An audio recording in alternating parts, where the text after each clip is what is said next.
Ngayon, ginagamit nila. Mga propaganda yan para ano, yung mga Duterte supporters, nakakatuwa. Kasi si Lenny pala, hindi pala niya gusto dapat isuko si Pangulong Duterte sa ICC kung siya'y nanalo. Yan ay mind conditioning.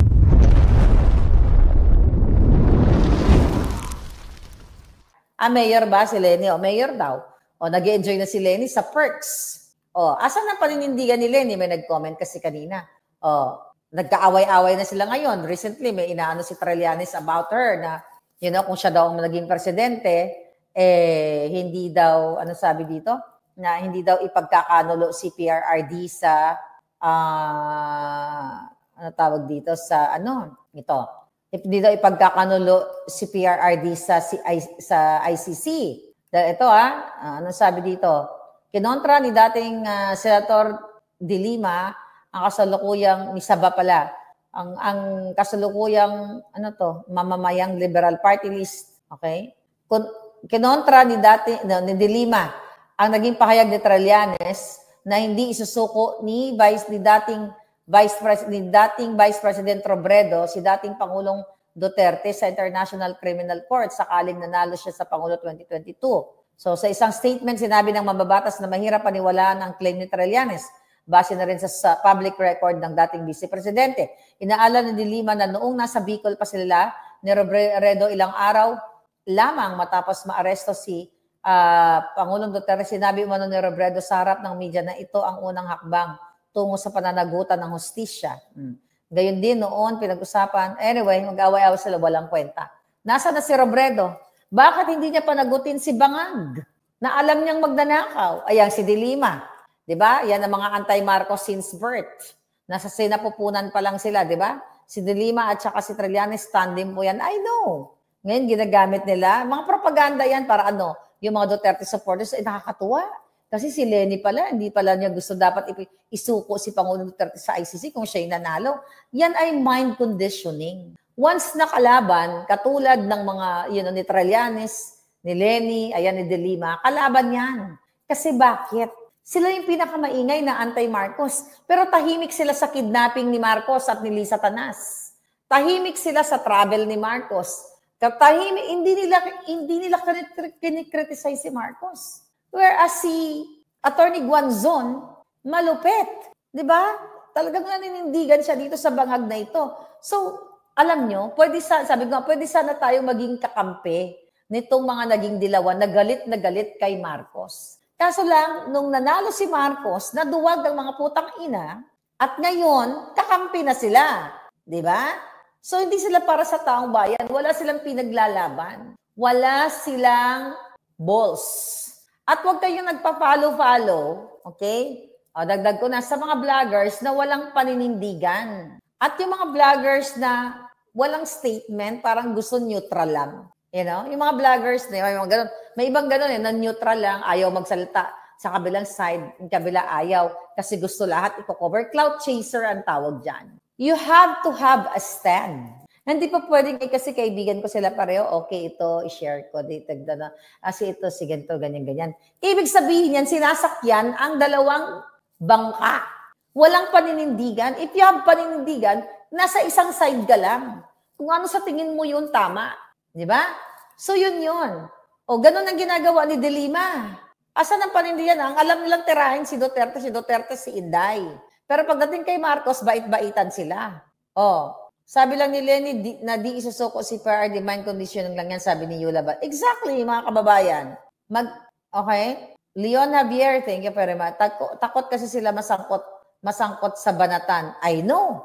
Hindi pwede ka, vlogger ka or politiko ka, neutral ka. Sabi ko nga, napag-usapan namin dun sa aming panel with Mahal na Reyna and my other friends sa Team Alindog. Hindi pwede na feeling safe ka.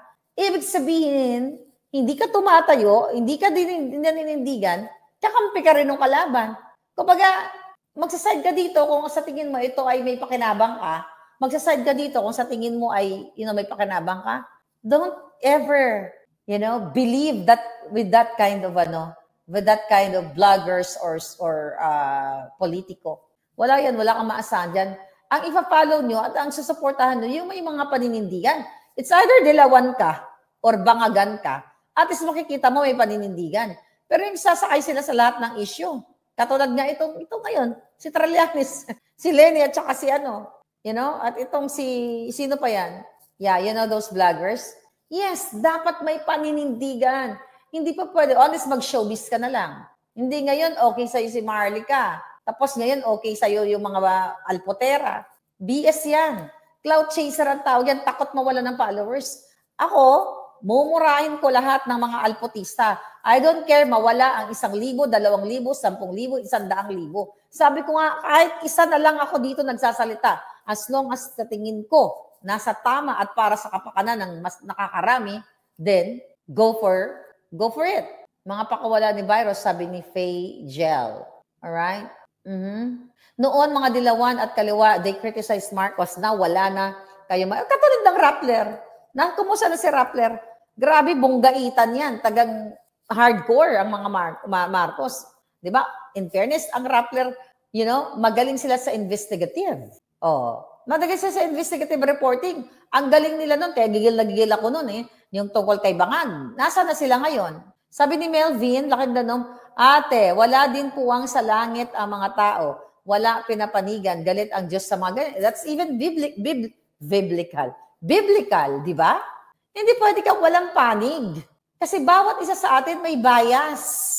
Hindi pwede walang panig na okay sa'yo ang lahat. Putang ina, cloud chaser ang tawag dyan. I hate alpotera, I hate jugaw, sabi ni Gloria Bande. Sabi kasi nag-aantay lang sila kung sino ang tama, doon sila baba na takot. Ayun na nga, iba, takot sila mawalan ng supporters at takot sila mawalan ng followers. I feel, there's yung mga taong ganon o mga politikong ganon, katulad nga itong pinag-uusapan natin, itong mga dilawan, wala na, di ba?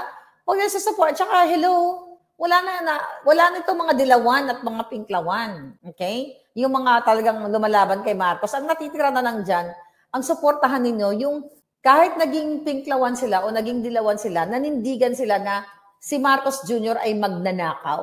Ang pamilya ni Marcos Jr. ay kawatan. Doon kayo ako, sabi ko nga, kaya ako nagalit sa mga dilawan dahil sa mga ginawa ng panahon ni Noynoy, ano bang ginawa ni Cory and everything. Diba? Galit sila kay Marcos, pero ang ginawa nila, pinagyaman nila ang kanilang mga sarili. Nagkaroon din sila ng mga cronies. May mga pagigipit, pang-aaliposta sa taong bayan. So, bakit tayo matutuwa sa kanila? Natuwa lang tayo as formerly Marcos supporter. Diba? Galit tayo sa kanila. Pero ngayon, na nagising na ang lahat dahil nabudol tayo ng putang inang Marcos Jr. na ito, yung mga dilawan, hindi sila nagising. Sa halip, bumaliktad pa sila. Katulad ngayon ang nangyayari dyan sa Senate. Nagbabaliktaran na naman. But I think that's how politics work, ha? Kaya kawawa talaga ang taong bayan. Hi, Joy. Good evening sa Ipalangga. Nagsimula nang mag-criticize si Dilima kay Marcos. Kailan? Nagsimula na ba siya, Herbert? Wala. Kasi unahin na muna nila si Sara ibagsak, sabi ni Herbert Conde. Exactly. Sabi si Noel uli, kayo ang naglagay sa pwesto ni Bangag. Gusto humingi ng, bakit gusto humingi ng tulong kay VP Lenny? Tanga ka. Alam mo kung bakit ka tanga? Hindi ako humihingi ng tulong kay Lenny. Kung para sa Pilipino, para sa bayan, gagawin niya yung tama. Hindi dahil humihingi ang tao ng tulong sa kanya, manindigan siya dahil hindi si Maharlika ang makikinabang kung ipaglaban ni Lenny sa inyo lahat na si Marcos Jr. ay dapat panagutin sa kidnapping issue nila ni Lisa Marcos. Di ba? Kung si Lenny Robredo ay i-push niya, tumulong siya, na ang namatay na si Tantoco ay ginasusan ng taong bayan, pera ninyo. Dahil nagpuslit o bumili sila ng polboron dito sa Amerika. Yan isaksak mo sa utak mo, Palangga. Yan, Noel. So dahil binoto namin, sinuportahan namin si Bangag at nakita namin nagising, ang sasabihin mo ay, sorry kasi hindi mo kami sinuportahan dati. O Lenny buti nga sa kanila kasi nabudol sila. Tanga ka.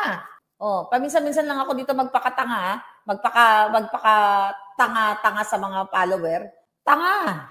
Dahil ang pinaglalaban natin dito hindi para kay Maharlika o hindi para kay Duterte, para sa inyo, para sa Pilipino. Sabi ni Jonathan, attorney po ba kayo, ma'am? Of course, hindi. Diba? Attorney-attorneyhan lang tayo.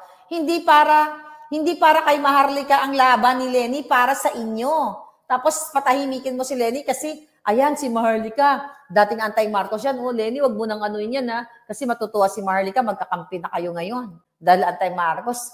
No, ako nanindigan. Si Lenny, hindi. Yan ang isalaksak na sa utak ninyo. Ngayon, ano nangyayari sa inyo? Ako ba makikinabang?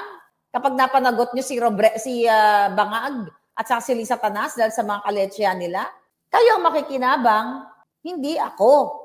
Gorgori na yan. Hayaan mo na yan, si Nelson. Mukhang hindi naman troll.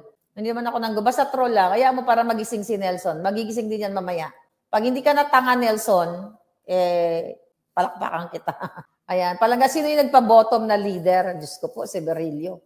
Yung kay Dean, yung nagpa-chok-chak sa puwet. Tsaka na lang daw. Hindi ko pa nakita yung mukha, so I can't really comment, Palangga. I can't comment. Ano pa? Nako, kung si Lugaw ang maging presidente, mas lalong mapanganib ang Pinas. Well, pare-pareho lang. Kasi hahawakan sa liig si Lenny ng mga taong nakapaligid sa kanya. Dahil wala rin alam si Lenny.